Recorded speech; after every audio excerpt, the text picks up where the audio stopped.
Hi there, I'm Joey. I'm Jacob. And we are watching Star Trek for the first time. Last time on Star Trek, there was some Christmas parties and some Vulcan mind games or whatever, and it was a good time actually. It's a really good episode. So Well, it's a good episode, yeah. Yeah, today we are watching the Corbomite maneuver.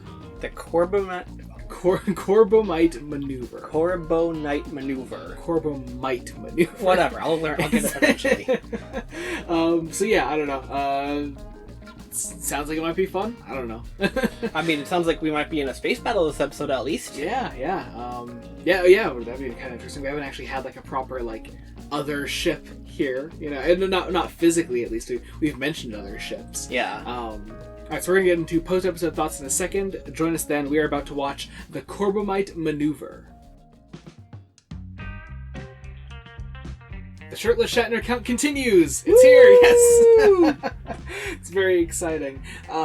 So, like working out shirtless Shatner too. He's like in this like machine where he's like kicking his legs up. Yeah, we saw another character do that a couple episodes ago. Yeah, but they weren't William Shatner, so no, it's not worth it.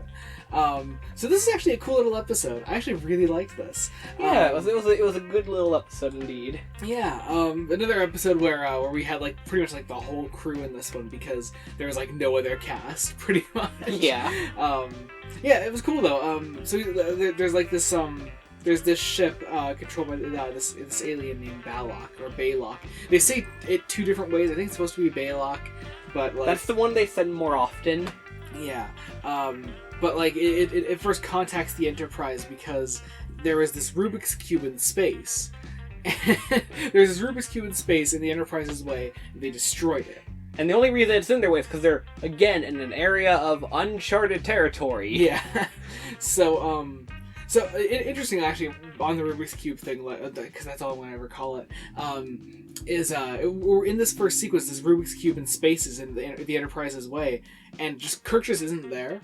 Like it's Spock, Uhura, Sulu's there, and this new guy named Bailey. I mean, maybe the Bailey was in another episode or two, but I don't remember Bailey at all. I didn't see Bailey at all anywhere. But yeah, so this new guy named Bailey is there. He's like a navigator or something. Yeah. And just Kirk just isn't up there because he's having like a physical with Dr. McCoy, who is just actively avoiding sending Kirk up. Yeah, and meanwhile the ship is about to ram into this Rubik's Cube in space, and it's just like, all right, sure, it's not important, that's fine.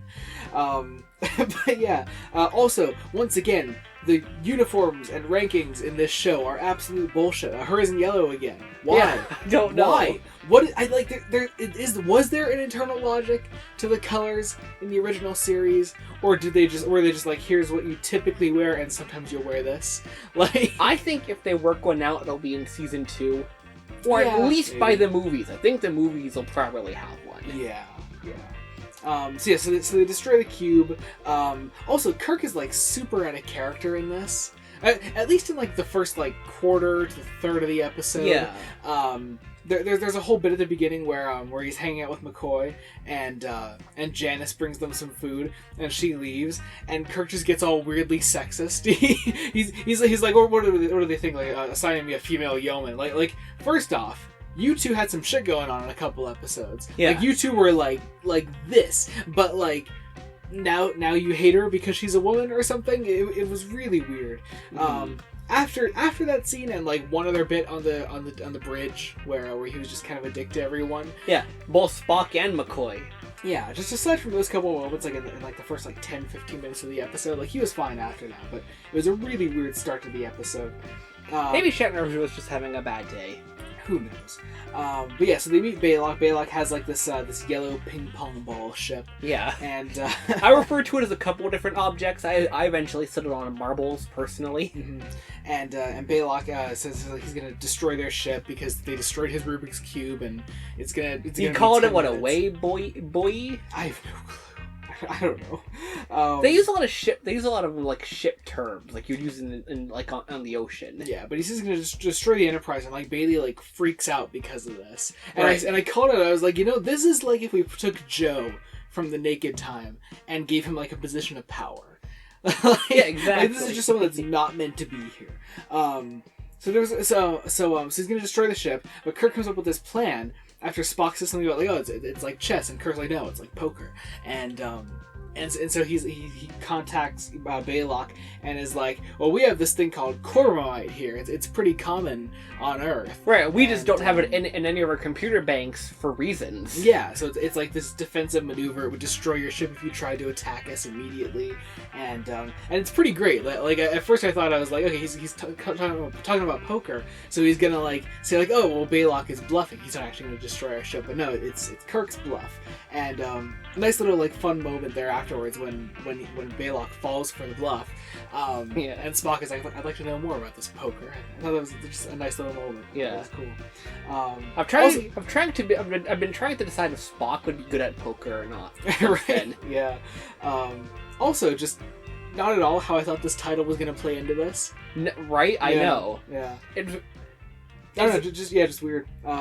So Bailey comes back. Then he's more calm now, but realizes that he's just not fit for this.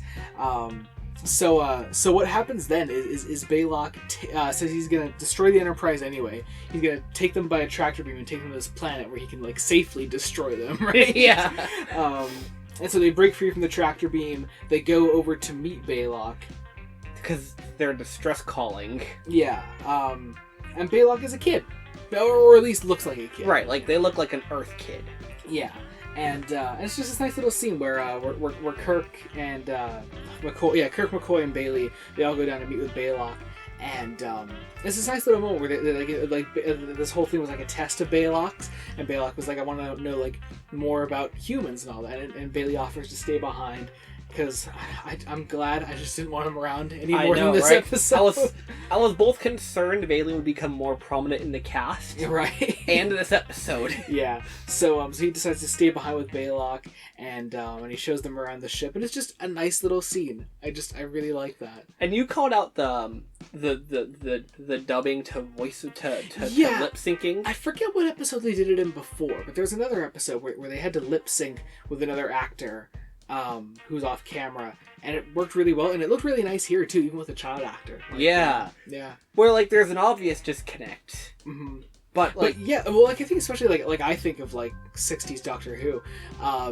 There's an episode called The Chase where there's an evil William Hartnell in it, and they have like William Hartnell saying the lines off to the side, and the actor who's clearly not William Hartnell is trying to lip sync to it, and it's terrible. It is really bad. They had not coordinated that at all.